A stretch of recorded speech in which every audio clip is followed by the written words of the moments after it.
Mheshimiwa Bunge, ibara ya 100 ya Katiba ya Jamhuri ya Muungano wa Tanzania ya mwaka 1977 inawapa waheshimiwa Bunge uhuru wa mawazo na majadiliano katika Bunge. Aidha, kifungu cha 3 cha Sheria ya Kinga, Haki na Madaraka ya Bunge sura ya 289 kinaruhusu uhuru wa majadiliano.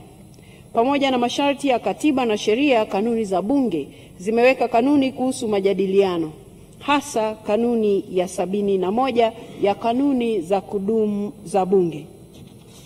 Waheshimiwa wabunge, wakati wa mjadala uliofanyika tarehe 26 na tarehe 27 Mei 2025 kuhusu hoja ya bajeti ya Wizara ya Mambo ya Ndani ya Nchi pamoja na mjadala wa hoja ya bajeti ya Wizara ya Maendeleo ya Jamii, Jinsia, Wanawake na Makundi Maalum, baadhi ya michango iliyotolewa iliashiria kukiuka masharti ya kanuni ya 71 ya kanuni zetu za Bunge.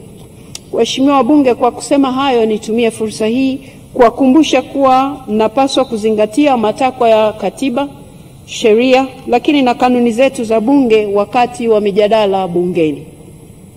Hivyo ni muhimu michango yetu wakati wote kuepuka kauli zile zinazokwenda kinyume na katiba, sheria na kanuni tulizojiwekea sisi wenyewe. Pia waheshimiwa wabunge na wananchi wote, ni muhimu kutambua kwamba kauli au mitazamo inayotolewa na waheshimiwa wabunge katika michango yao haipaswi kuchukuliwa kuwa ni msimamo rasmi wa Bunge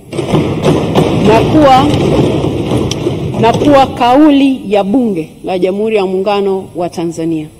Waheshimiwa wabunge, kwa kusema hayo, tuzingatie masharti ya kanuni tulizojiwekea.